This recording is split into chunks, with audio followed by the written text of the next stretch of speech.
నమస్తే బోస్ కుమరి. ఇప్పుడు super six అంటున్నారు, అభివృద్ధి అన్నారు, ఇవన్నీ చెప్పి అధికారంలోకి వచ్చారు కూటమి పార్టీ, కూటమి ప్రభుత్వం. మరి ఇప్పుడు సూపర్ సిక్స్ అసలు వదిలేశారు. ఇప్పుడు ఎవరు వచ్చినా కూడా వైసీపీకి సంబంధించిన ఏ నాయకుడు ముందుకు వచ్చినా కూడా ఈ సూపర్ సిక్స్ అనేటువంటి వాటిని పట్టించుకోవట్లేదు. వాళ్ళు మీరు బాగా గమనిస్తే రాష్ట్రంలో జరుగుతున్నటువంటి అభివృద్ధి గురించి ఒక్క ముక్క కూడా మాట్లాడలేదు. ఆ సంక్షేమం చేయలేదు, ఈ సంక్షేమం చేయలేదు, మాట ఇచ్చారు సూపర్ సిక్స్ అని, ఆ సూపర్ సిక్స్ ఏమని అని చెప్పేసి వైసీపీకి సంబంధించినటువంటి వాళ్ళు ప్రశ్నిస్తున్నారు. ఇప్పుడు రోజా గారు కూడా ఎప్పుడు బయటకు వచ్చినా సరే సూపర్ సిక్స్ ఏది అబద్ధాలు చెప్పారు, మోసాలు చేశారు, జనాన్ని మభ్య పెట్టేశారు అనేటువంటి కోణం. ఇక్కడ విచిత్రకరమైనటువంటి విషయం ఏంటంటే ప్రజలు చాలా ఘోరమైనటువంటి ఓటమి, వైసీపీ పార్టీకి వచ్చినటువంటి ఓటమి మామూలు ఓటమి కాదు. నేను ఇంతకు ముందు కూడా ఒకసారి చెప్పాను, మళ్ళీ చెప్తున్నాను. నా దగ్గర బుక్ కూడా ఉంది, నేను కావాలని కొన్నాను. ఆ బుక్ ఏంటంటే అసలు ఆంధ్రప్రదేశ్ అంటే 151 సీట్లు 2019లో జగన్మోహన్ రెడ్డి గారికి వచ్చినప్పుడు దాని మీద బుక్ వేశారు. బుక్ స్ప్రెడ్ అయింది విపరీతంగా.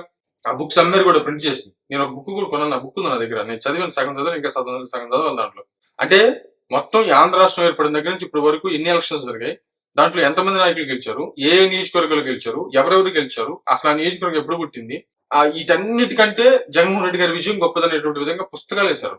అంటే మొత్తం ఇంతవరకు ఆంధ్ర రాష్ట్ర అప్పుడెప్పుడు పోకిరి సినిమా మొత్తం ఇండస్ట్రీ రికార్డు కొట్టేసి తెలుగు సినీ చరిత్ర 70 సంవత్సరాలు తెలుగు సినీ చరిత్ర తిరగరాసేసిందని చెప్పేసి అప్పుడు అన్నారే, అట్లాగే ఈ 151 సీట్లు మొత్తం ఆంధ్రప్రదేశ్ లో జరిగినటువంటి ఎలక్షన్స్ రికార్డులు మొత్తాన్ని బద్దలు కొట్టేసింది. అది జగన్మోహన్ రెడ్డి గారికి సాధ్యం అని చెప్పేసి అట్లాగా బుక్కులు కూడా వేశారు. కానీ ఇప్పుడు వాళ్ళకి వచ్చినటువంటి ఓటమి అసలు నాకు తెలిసి ఆంధ్రప్రదేశ్ చరిత్రలో ఇంతవరకు అంత ఘోరంగా ఎవరు ఓడిపోయినారు కూడా. మరి ఇది కూడా ఒక చరిత్ర వాస్తవంగా చెప్పాలంటే. దీనికి కారణాలు ఏంటి అని తెలుసుకోకుండా, అభివృద్ధి విషయాన్ని మాట్లాడకుండా ఓన్లీ సంక్షేమం అనేటువంటి కోణంలో నిజంగా కూటమి ప్రభుత్వం సంక్షేమం పట్టించుకోవట్లేదా? దీంట్లో చిన్న లాజిక్ ఉంది. ఇప్పుడు ఆంధ్రప్రదేశ్ లో విపరీతంగా ఇప్పుడు రోడ్లు కానీ మీరు గమనించే ఉంటారు, రోడ్లు కానీ లేకపోతే వస్తున్నటువంటి ప్రాజెక్టులు కానీ, అమరావతి డెవలప్మెంట్ కానీ, పోలవరం, ఇవన్నిటికి సంబంధించి కూడా ఒక ఒక ప్లాన్ తోటి, ఒక బేసిక్ తోటి వెళ్తున్నటువంటి పరిస్థితి ఉన్నాయి. ఒక రకంగా చెప్పాలంటే హైదరాబాద్ లాగా చాలా తక్కువ టైంలో అమరావతిని డెవలప్ చేయాలనేది ఇప్పుడు కూటమి ప్రభుత్వం టార్గెట్ గా పెట్టుకుందనేటువంటి విషయం మనకు క్లియర్ గా అర్థమవుతుంది. చంద్రబాబు నాయుడు గారు ప్రతిరోజు ఏదో ఒక రూపంలో ప్రజల ముందు కనపడుతూ ఉంటారు. ప్రెస్ మీట్ రూపంలోనూ లేకపోతే సభల రూపంలోనూ ఖచ్చితంగా కనపడేటువంటి నాయకుడు ఆయన. అంటే ప్రజలకు దగ్గరగా ఉండేటువంటి వ్యక్తి. కానీ ఈ అన్ని కూడా ఒక ఎత్తు అయితే సంక్షేమం అనేటువంటి విషయం ఇప్పుడు పూర్తిగా లైమ్ లైట్ లోకి వస్తున్నటువంటి పరిస్థితులు ఉన్నాయి. దీంట్లో లాజిక్ ఏంటంటే సంక్షేమం ఇస్తేనే గెలిచేటువంటి పరిస్థితులు కానీ ఉంటే ఖచ్చితంగా జగన్మోహన్ రెడ్డి గారు తప్ప ఇంకెవరు గెలవకూడదు. ఎందుకంటే 2.5 లక్షల కోట్ల రూపాయలు అది విడతల వారీగా ఇచ్చారా, లేకపోతే సగం ఇచ్చారా, ఏమి ఇచ్చారా, ఒక సంవత్సరం ఎగ్గొట్టేశారా, ఏం చేశారని తెలియదు. ఏం చేశారనేది తర్వాత మ్యాటర్. కానీ సంక్షేమం అనేది మాత్రం భారీగా ఇచ్చారనేది మాత్రం క్లియర్ గా వస్తుంది. కానీ ఇంత ఘోరమైనటువంటి వాటం వచ్చింది.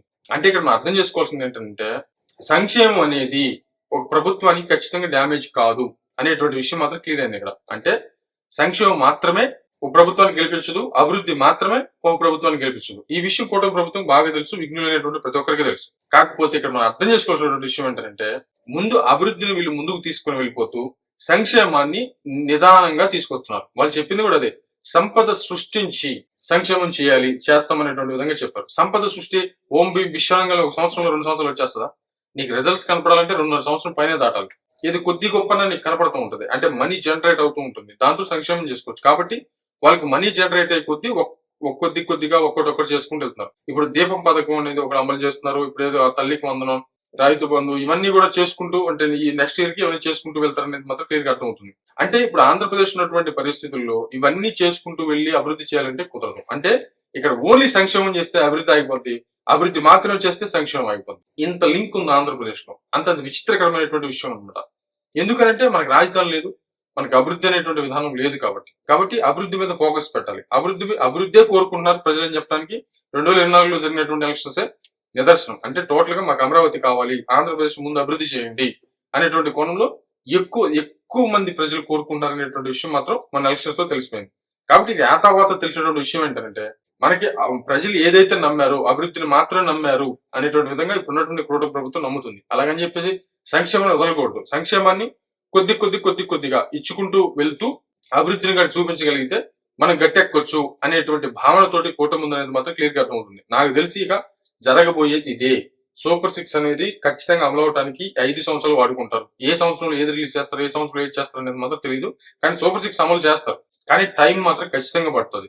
అభివృద్ధి మాత్రం పరిగెత్తుతుంది, ఇది మాత్రం కన్ఫర్మ్. ఖచ్చితంగా అభివృద్ధి మాత్రం విపరీతంగా పరిగెత్తిస్తున్నటువంటి పరిస్థితి అయితే క్లియర్ గా తెలుస్తున్నాయి. మా అదృష్టం ఏంటంటే, ఆంధ్రప్రదేశ్ అదృష్టం ఏంటంటే, ఇక్కడ కేంద్రంలో కూడా వీళ్ళ కూటమిలో భాగం అవటం, అంటే ఎన్డీఏలో కూడా వీళ్ళ ఇప్పుడు ఉన్నటువంటి ఆంధ్రప్రదేశ్ ఉన్నటువంటి పార్టీలు వీళ్ళందరూ ప్రభుత్వం కూడా భాగం అవడం అనేది నిజంగా చాలా మంచి విషయం. తద్వారా నిధులు తెచ్చుకోగలుగుతున్నారు, అభివృద్ధి చేయగలుగుతున్నారు. ఇది మాత్రం వాస్తవం. అంటే టోటల్ ఏంటంటే, అభివృద్ధి ప్రజలు కోరుకున్నారు కాబట్టి అభివృద్ధికి ముందు ప్రయారిటీ. ఆంధ్రప్రదేశ్ కి ముఖ్యంగా అత్యవసరంగా కావాల్సింది అభివృద్ధి కాబట్టి, అభివృద్ధి జరగకపోతే భవిష్యత్ తరాల ప్రశ్నార్థకం. టోటల్ గా అప్పులు తెచ్చుకొని సంక్షేమం ఇస్తూ కూర్చున్నామంటే ఇంక ఈ ఆంధ్రప్రదేశ్ ఎప్పటికీ లేదు.